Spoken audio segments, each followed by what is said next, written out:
is our volunteer who is new to Audio Reader, but he has recorded the last 2 issues of Veterans Voice and is going to continue with that assignment. Wasn't able to join us today, but his name is Bob Lyon, and he is a professor at KU.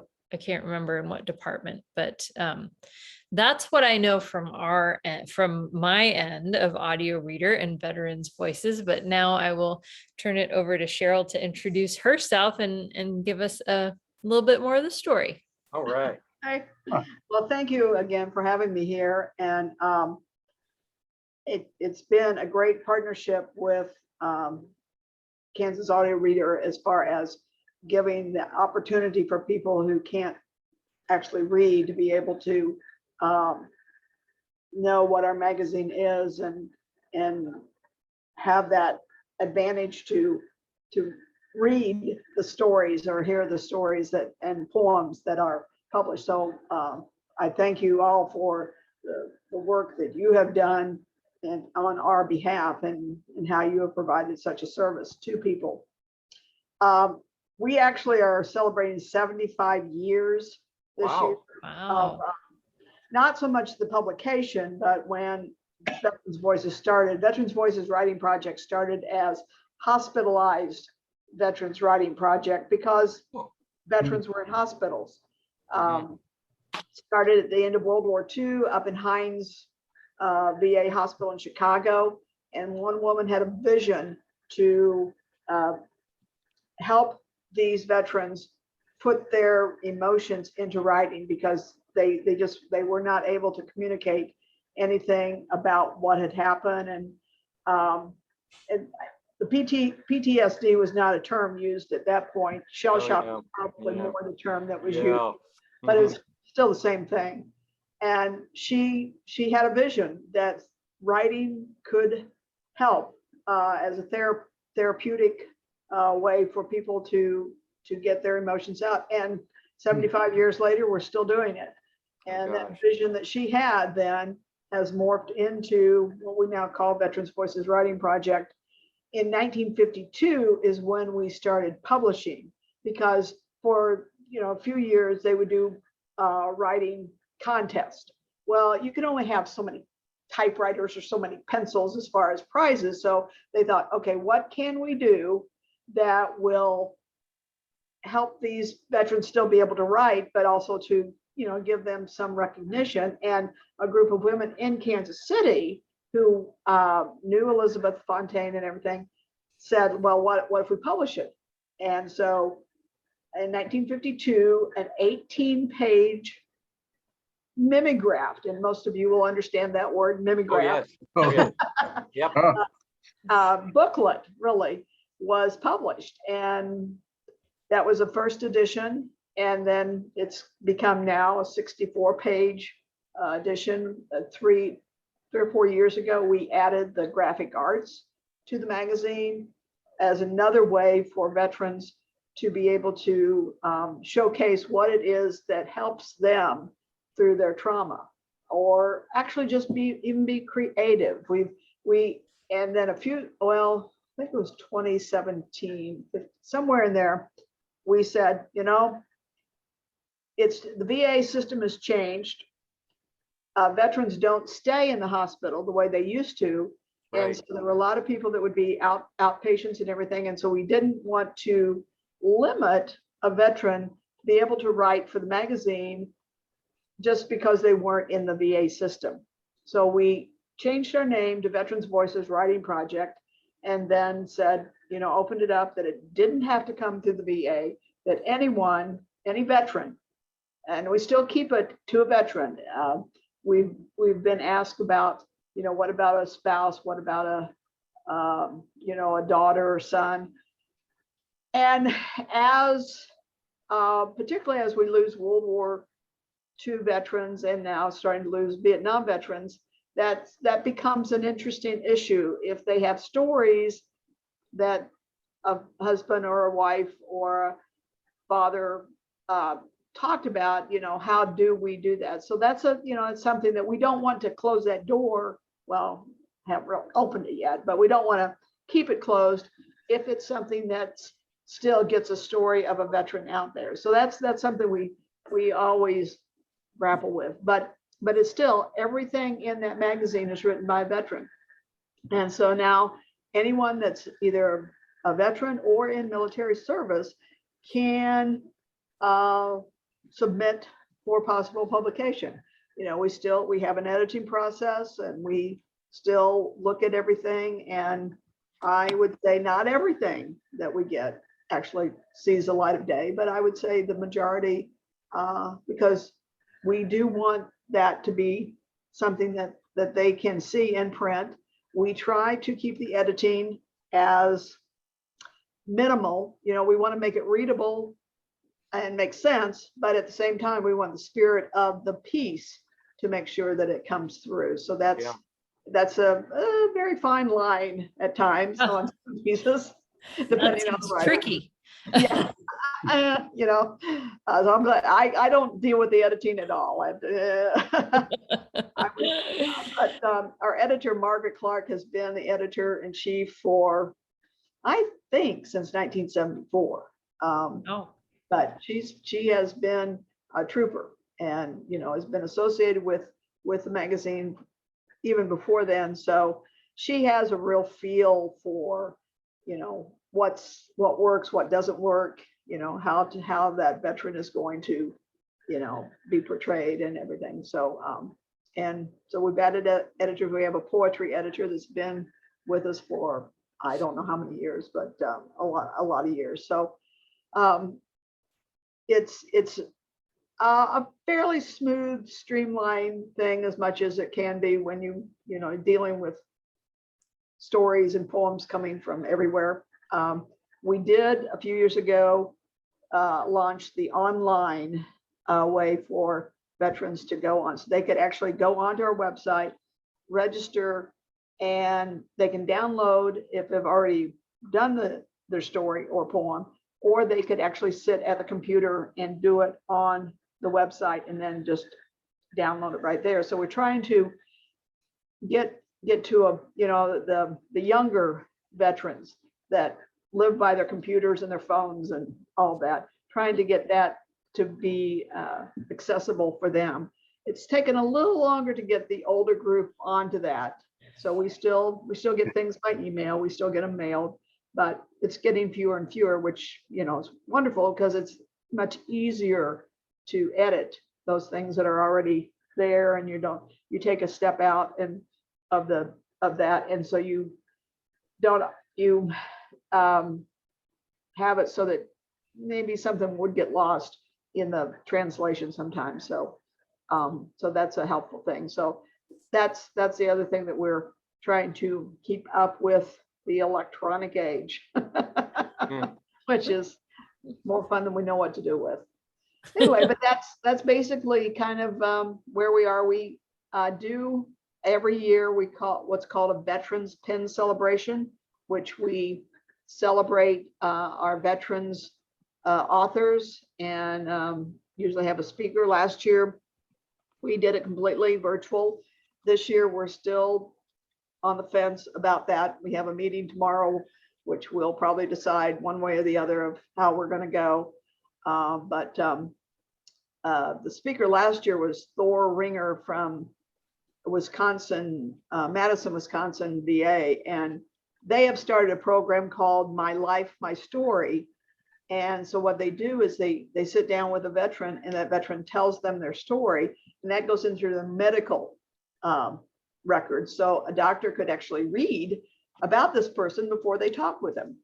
Oh. Yeah, fantastic idea if the doctor does it and everything, but it gives them a little better. And it's really a great connection for us, because they're doing what we've been doing for 75 years. So, right. Yeah. So, and then this year it's, the speaker is Dean, and I'm going to try back, Bakas. I'm not quite sure how he pronounces that, but he's a veteran, been in the military for all his life, and has been connected with Fort Leavenworth. And so that's a somewhat of a fundraising event, but it's also a way to showcase our veterans and our authors, and to, you know, give them a little bit of appreciation, just we're, in a program. Yeah. So that's basically, that's us. So be happy to answer any questions that people might have. Did I miss how often you publish? Oh, you did not, because I did not say that. 3 times a year. Spring, summer, and fall. And about how, I mean, it, like you said, 64 pages, how many, like, what's your average number of, not Submissions? articles, but writings? I think it does vary because of length. So I'm not I could throw out a figure of maybe 20 to 30 prose, and you're going to have more poetry because they're a lot shorter. So Right. it's kind of broken down to half and half. And then you add the graphics, and then the graphics, a 4-page. It's a centerfold of, so it's a color section. Yeah. Yeah, it is a significant publication. I mean, just to give people an idea, like it's quite a few pieces in each issue. Yes, yes. Wow, yeah. I may have missed this. I don't know if Cheryl mentioned that the organization is all volunteer run.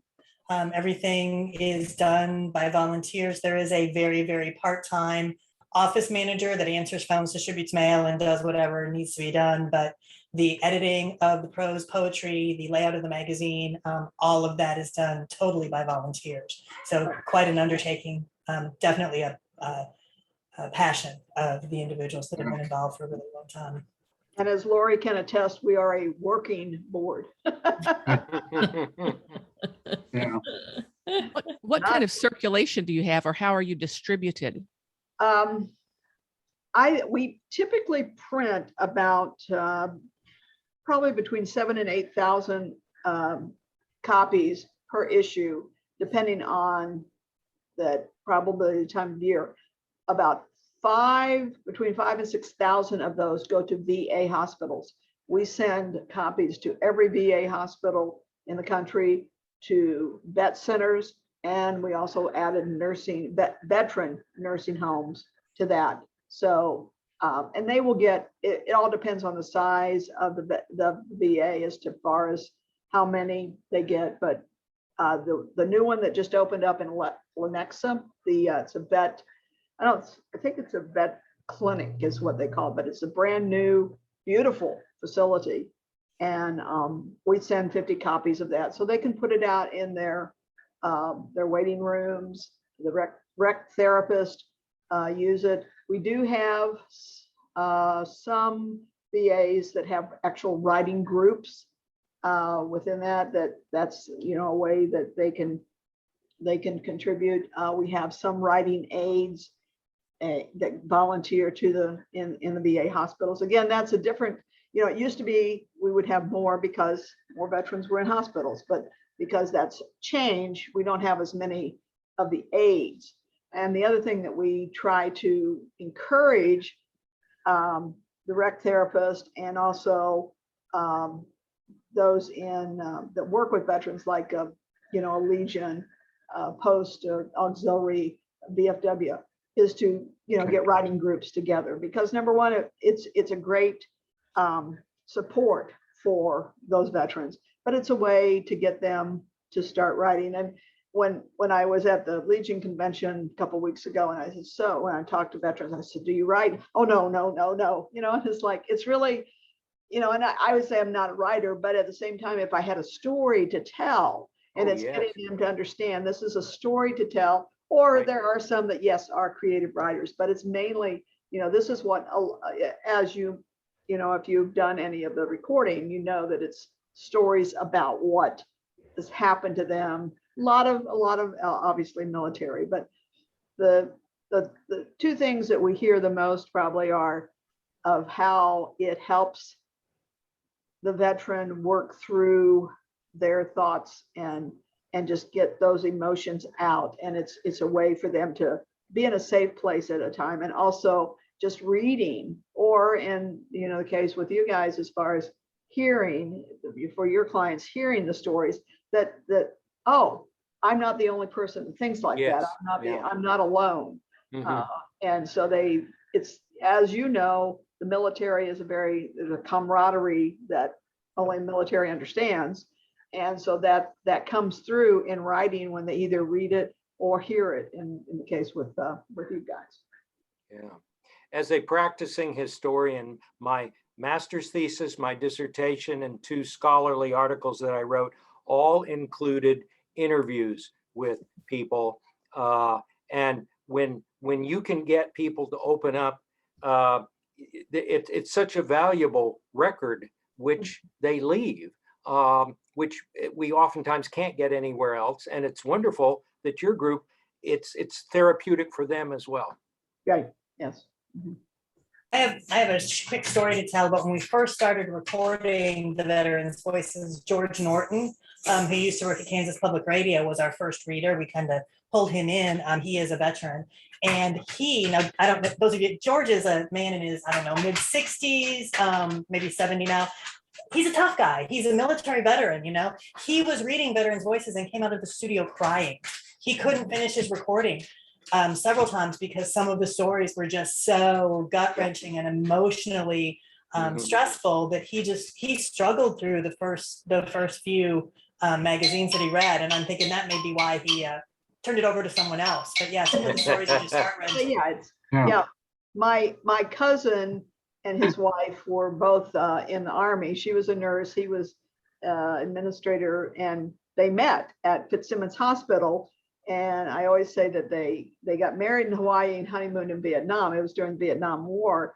And so he was sent over there first. She volunteered, and then they did meet in Hawaii, got married, and then they were in Vietnam for a year. And she had immense trauma for years from all the things that she saw as a nurse. Ooh, And, gosh, yes. And it took, I think it was about the time when they were doing the monument in DC that she found out, oh, you know, there are other nurses that things like I do. But she had a stroke a few years ago, but she still can read and everything. But I always give her a copy of the Veterans Voices, and she says it's the only thing that makes her cry when Oh, she.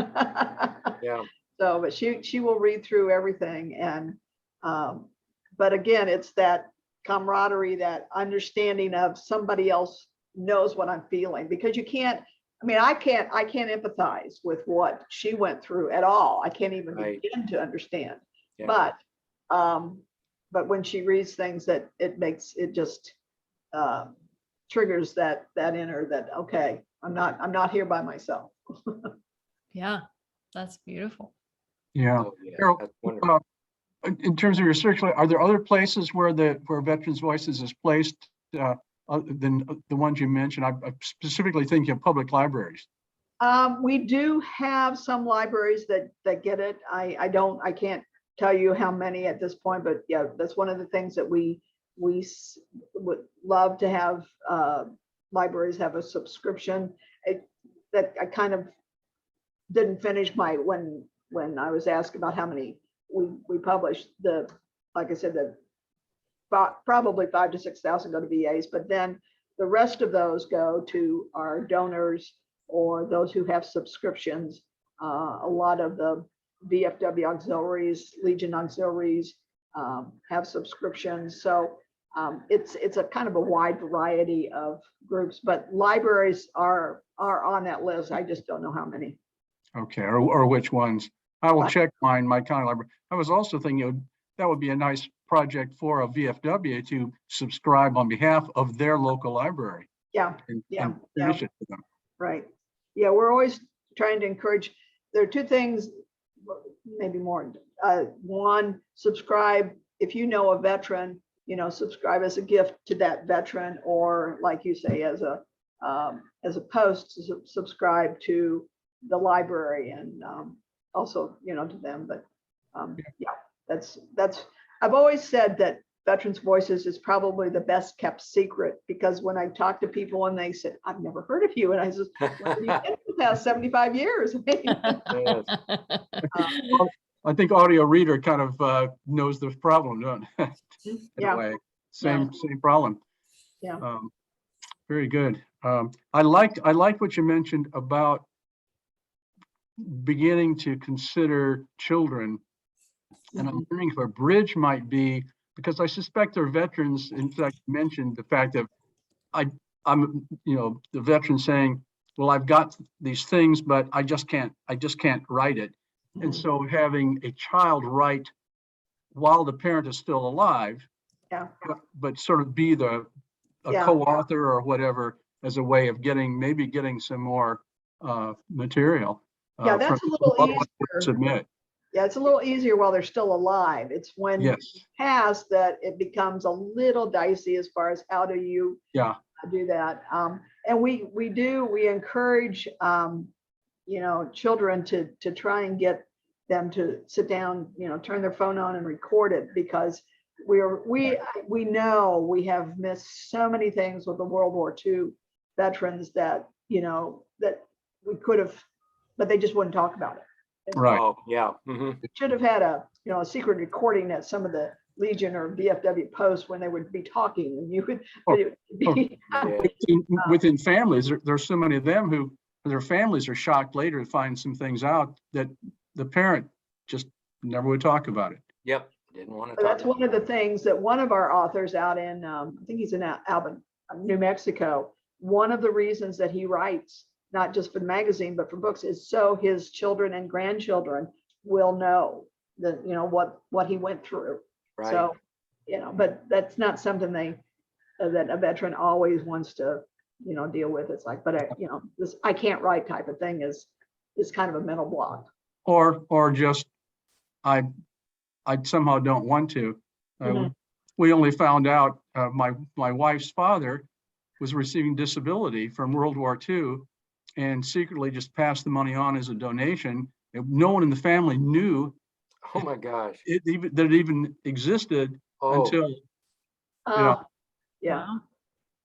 Yeah, it's in just reading some books about the war, it's just I mean, I'm amazed of how the greatest generation did come back and just kind of go back into life, whereas the Vietnam veterans didn't. And a lot of that was how we as a country responded to both the war and those in it, but Right. it's Yes, just very very different.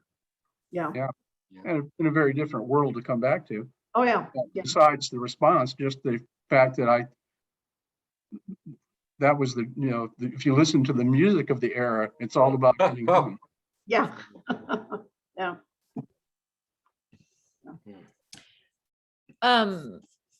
My question was, do you all partner with or have a relationship with the World War II Museum in Kansas City? World War One. Thank you. Yes, that's the one. Yes and no, we don't really do a lot of things, but that's typically where we hold our veterans' voices, our veterans pin celebration. So we Gotcha. have a very loose connection, but not something that we, do on a regular basis. Yeah, Not well, really. and I mean, Yeah, that makes no sense reason. if, Yeah. Have you experienced their new exhibit yourself at all? I have not yet. No. You had early on mentioned the fact of not being able to understand the experience, and they're claiming that this, whatever it is they have now, you will understand what it was like in World War I. No. So I'm assuming it's a massive video, audio, Right. So you're right. all surround experience. Right. No. I'm gonna put on my board member hat. Oh, sorry, my microphone's really far away. My board member hat. If anybody is interested in sponsoring the Veterans Pen, being a sponsor of the Veterans Pen celebration, let me know and I will send you some information, because we're looking for people to sponsor the event to honor the veterans. So head off. Lori, that's kind of a good idea. Beyond there, information about things that we're reading, the organization behind them. That would be really a wonderful thing to have, not only for this, but for some of the others. If we ever get back to the studio, I guess Dan has fled, but it would be nice to almost have a table with information about some of the various sources from which we're reading, and this would certainly be a good one. Oh, and that is part of Allison's plan with this meeting now, is to monthly feature Right. some of the organizations we're involved with. So we've got Veterans Voices. I think we're planning Lions, National Federation of the Blind, or Kansas Federation of the Blind, some of the blindness organizations. So that's kind of the plan here, is to be able to showcase some of the partners that we do currently have and let you all know a little bit more about them. I think that's great. And Allison, yeah, kudos to you that's a great use of this platform. I would hope you would even take it down. I can imagine with Zoom, some of the small town newspapers get the owner editor of the small town newspaper to talk about how important that newspaper is to their community and how audio reader makes it accessible. Yeah, but Yeah. yeah. Now this has really been, I would say you picked an excellent first edition. Yeah, sure. This has really been I agree. one. Yes, I agree. If you do know veterans too, encourage them to tell their story, even if it's talking into a recorder and having a family member, like Carl, the book that you're currently recording for us was a veteran. He is a veteran, but he's telling the story of growing up in the 20s in Western Kansas. And he dictated the whole thing over the phone to his son. His son then transcribed it, and they have turned it into a self-published book that he's trying to make available. Yep, a lot of fun to read. Yes, absolutely. Yep. And saying I'm immediately jumping to help Sheryl here. That sounds like something that could be excerpted or into Veterans Voices. Yeah. We don't typically publish anything that's already been published.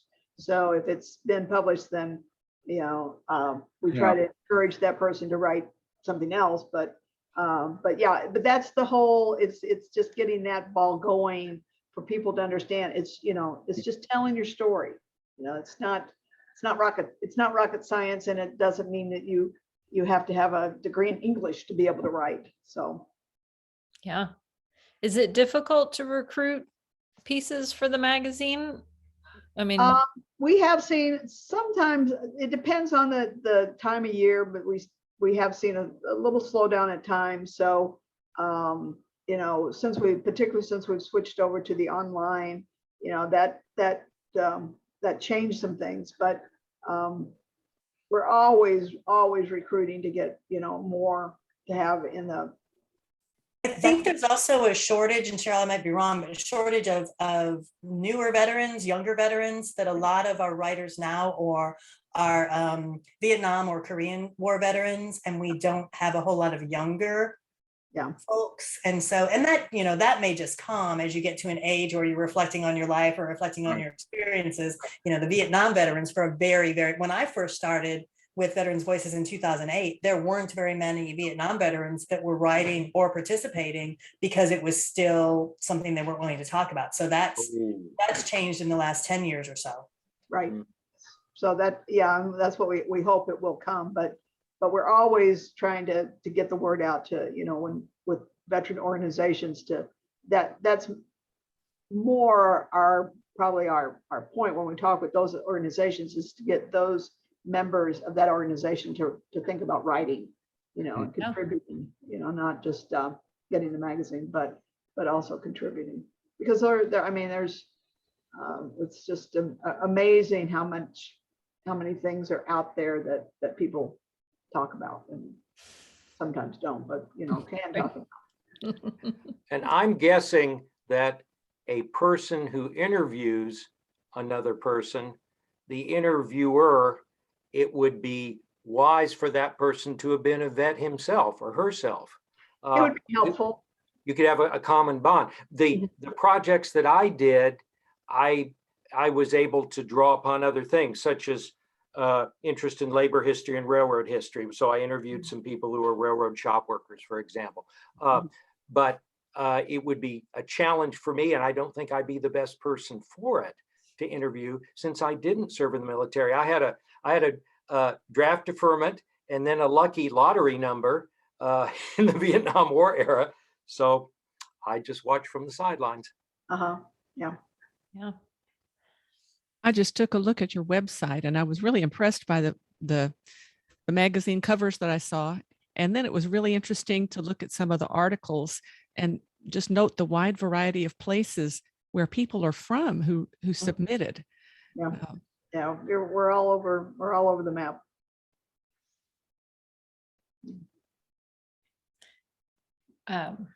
From an audio reader perspective, I know that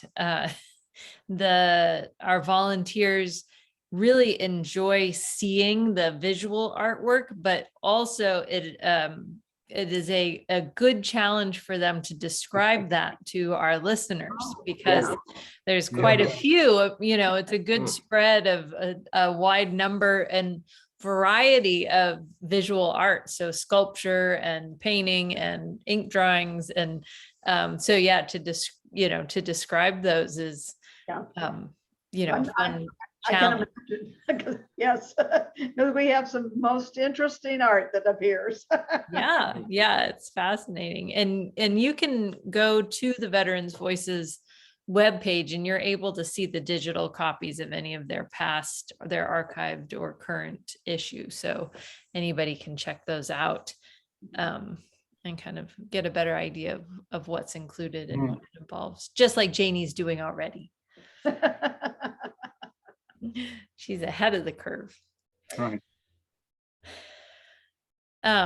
Anybody else have thoughts or questions? Jim looks like he's coming up. Well, there's two things. I feel like, Nick, a large bee has come into my house. And if you notice, there were several times I've looked up, it's, I'm trying to make sure where it is. No, I feel like there's so many questions to ask, and this is such a fascinating start, Allison, to this idea of yours. And I sort of feel for them the same way I feel about audio reader. It is too well kept a secret. And so I find myself wondering both how to get contributors, but also readers. I think it's important for, it may be a good thing for the writers to be able to express themselves and get things out. But I think they should also understand that for many, it's important we can not ever understand their unique experience, but at least get some understanding, and that's important. Yeah, we can ask Lori, but it might be kind of fun to run a promo on Audio Reader for Veterans Voices, just to let people know, one, that we have the audio available, but also to ask if, to offer the opportunity to submit their own, because I know we have veterans as part of our listenership as well. So yeah, that sounds like a very good idea. Yes, Excellent. yes, I think so too. So, but yeah. Well, I know Nick was going to hop on and talk to us about how we distribute our audio versions of the magazine, but he got a call. So he's in the office today. So he's fielding the switchboard at Audio Reader and got a call from one of our listeners. So he will add that in a little bit if he gets back on. But yeah, I'm trying to think of other questions that how are as a coordinator of volunteers, I'm always interested in how volunteers came to your organization, Sheryl. So yeah, I'd just be interested, because you have so many long-term dedicated volunteers, like what brought them? Are they veterans themselves or family, or how did they come to your organization? That's an interesting question. And the board probably is made up of not that many veterans. We have a couple that we've added, but typically it has not been a board of veterans, which is interesting. Yeah. But it probably started back with Elizabeth 75 years ago, as she was a journalist. So the idea of helping them write and that was where a lot of the women who helped start the publication were journalists, and that was kind of their passion. So it wasn't so much being the veteran, but it was the journalistic thought coming, that being able to help them do that. And really it's just my guess. And how I got involved was through its Association for Women in Communication, which was the organization that was kind of the umbrella of these women. And that's because it had journalistic roots. And so that was where a lot of that started. And so that's how they got associated with that, because of Elizabeth Fontaine and Margaret Sally Keach here in Kansas City, and Gladys Hellsberg, as far as doing the veterans' voices. So I think it comes more from that perspective than a veterans. Now, I can't really speak to how the interest in exactly the veterans came with people, but it's an interesting question when you, like, particularly when you look at the Boydendale well, you would think it would be all veterans, but it hasn't been. It's just people that have been interested. For my part, my father was a World War II veteran and a Korean veteran. So, I grew up with that. So that was my initial peripheral contact. And that's Yeah. just how it's kind of developed.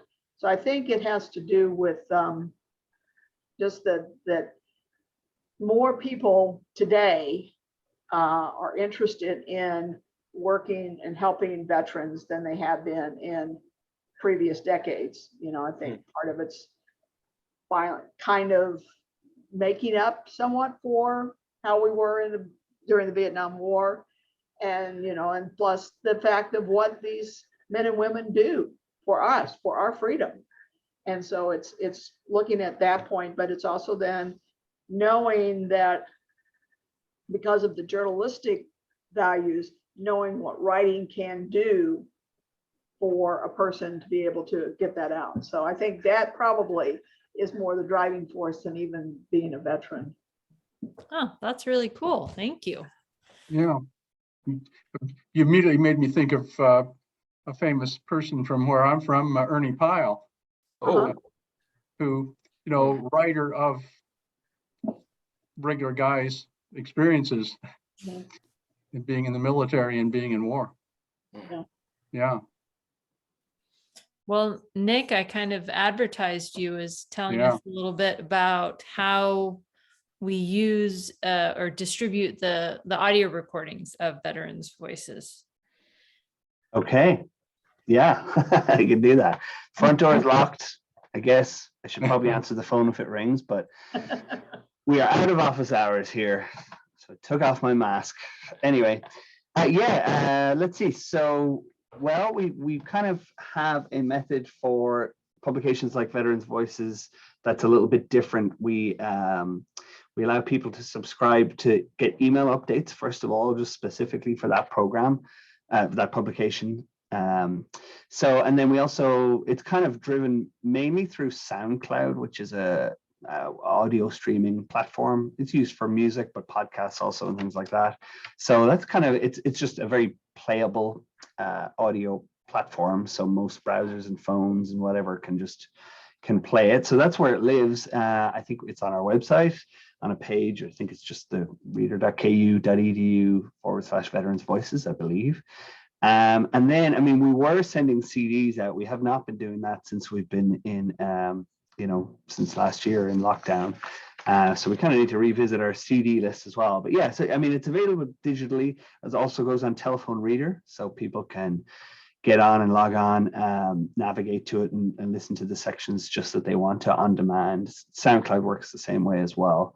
And yeah, so they can get an email, straight to their inbox when a new one is published. Click on that link, or if they're telephone reader users, they can dial up the number and find the publication there and flick through section by section. And I don't know if you talked about how we read it in sections that reflect the way it's presented in the publication. And I've kind of been half listening in and out when I could, so apologies. But I know did you talk about the visual artwork was kind of a recent addition, isn't that right? So I believe we made efforts to describe the visual art as well as the prose and the poetry. But yeah, we're happy to provide an audio version. I think it's, same with everything else we do. It's whatever we kind of bend over backwards, kill ourselves to get it to people in whatever way is most convenient to them. And primarily that's online and telephone reader.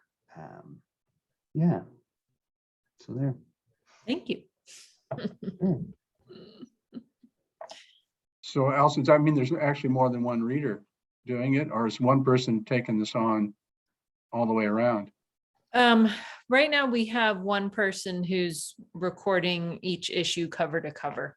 So like Nick said, divided into those sections. So similar to telephone reader. So you would listen to the, editor's letter, and then you'd listen to mail call, and what was mail call? It was section. Well, anyway, the prose section and the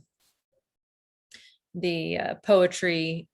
Those aren't like piece by piece, just because some of the pieces, and the poetry are, less than a column long. So that would be cumbersome for a listener, but certainly divided into different sections. So it's easy to access. So it's a different recording process than most of you are used to for our traditional broadcast programs. So it's only one time. It's only one time through. The person doesn't have to do a telephone reader version and then do a digital version. Exactly. Yeah. No, we can use the digital recording and then transfer that onto telephone reader. In pre-pandemic, we had a volunteer we had two volunteers, one male and one female, who were reading the different voices. So if it was written by a female veteran, it would be read by a woman. And if it was, well, you get the idea. So, but once COVID happened, that it just didn't work out that way anymore. So, yeah, so Bob Lyon is doing it now as our new volunteer, and his name. And yeah, he's very passionate about it. He's very excited to read it. So Just curious, what is the mix of authors in terms of gender? Any sense of that?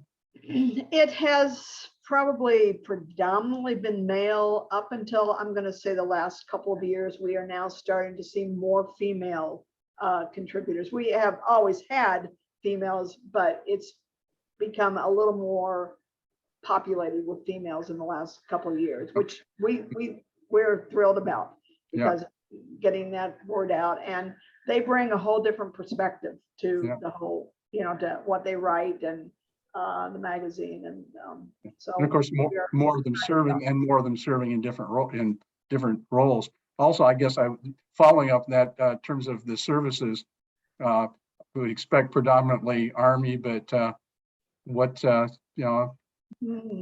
Yeah, I don't have a good sense of how it divides down between branches. branches? Yeah. I don't.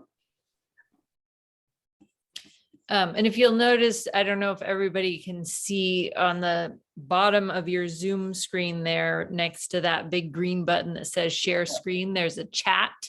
And so if you click on that little chat icon, Nick has linked to our website where you can find Veterans Voices, and then SoundCloud, and then Lori included the website for the publication. Did everybody find that?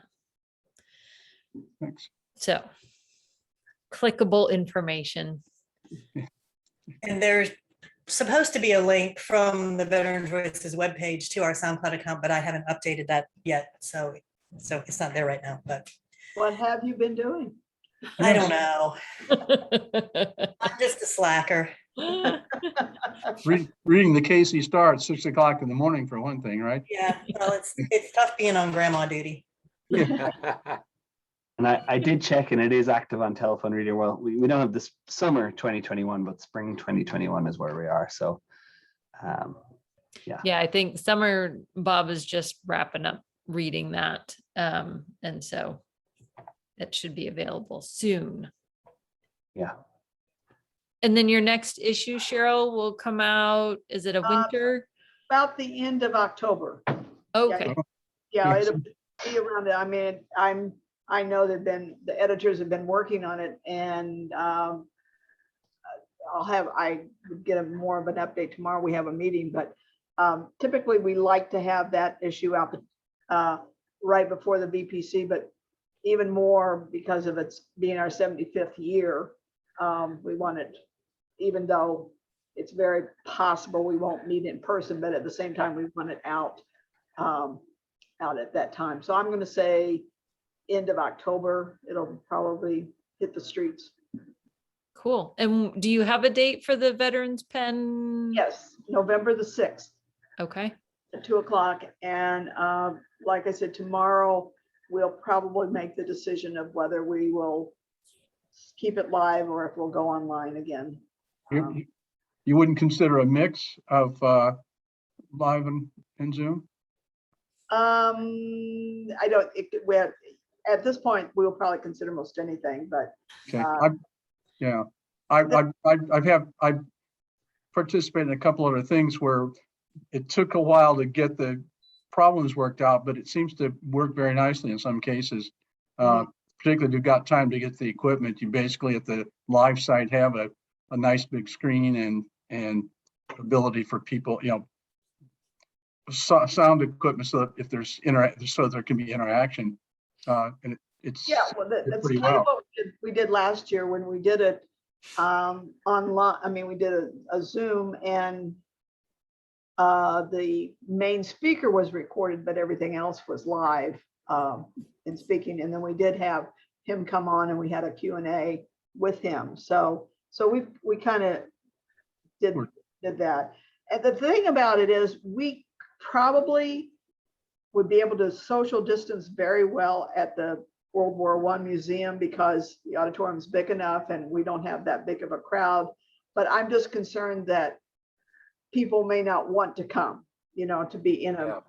And so even though we say it's going to be, be distanced, but at the same time, it's just one of those things that people are still very antsy about getting out in public. And so that's one of the things we have to discuss tomorrow. Yeah, the museum not itself easy.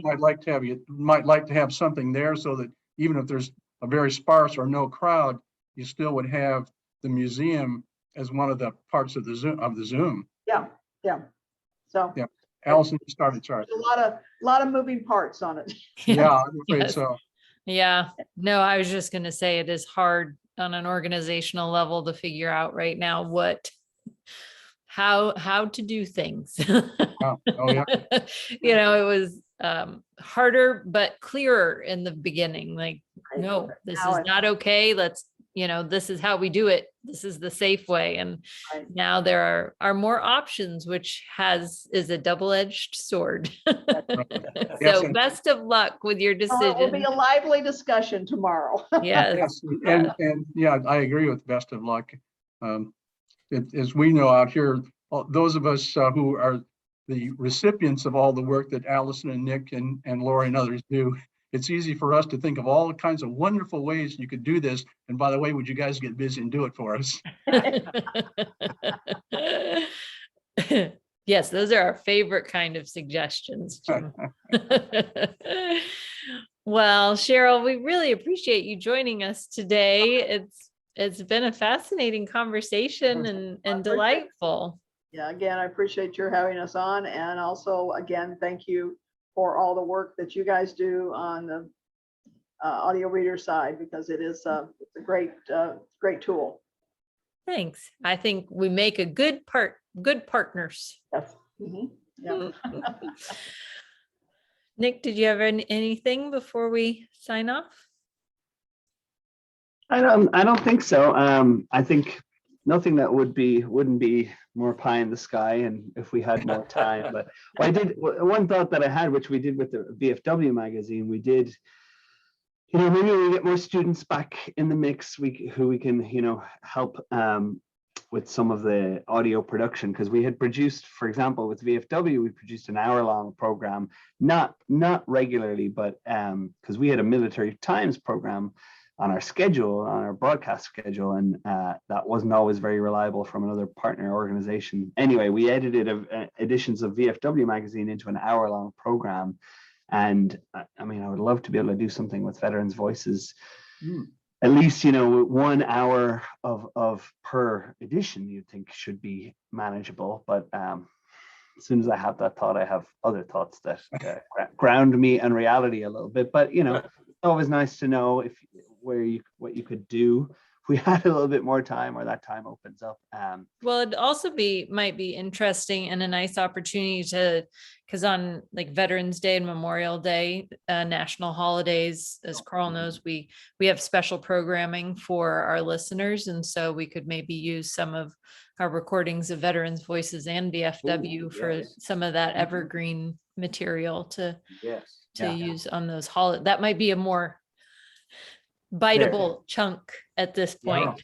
Yeah, that's a So, good one. yeah. Yeah. And that's a good point, because anything we create along those lines, we have the ability to share it with the network of audio information services, and they're like us, they're always looking for new content on those holidays especially. But if we had a quarterly hour-long version of Veterans Voices, I think that would be something, at least for the holidays or on a quarterly basis. I mean, those are kind of the same interval basically.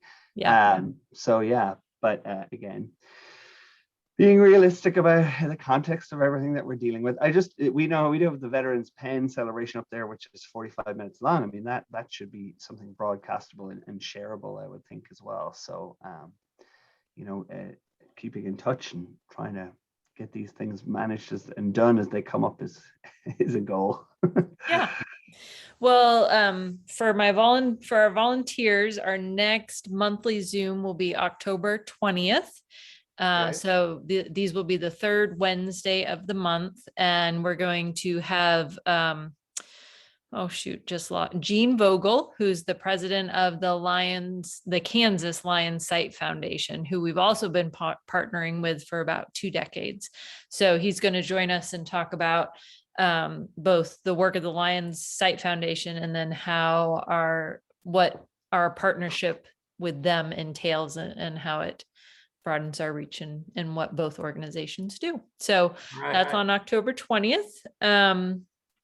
And I finally started working on our September-October edition of Closed Circuit. So my goal is to get that out on Friday, maybe Saturday, but definitely read that for upcoming events. And I'm working on some fun social things. So yeah, don't skip till the end. Just read the whole thing. It's going to be fascinating. Great. Uh-huh. Well, thank you again, Sheryl, and everybody have a great afternoon. This break in the weather, I'm loving it. Yes. Oh, We'll yeah. see you soon. All right. Bye. Bye-bye, everybody.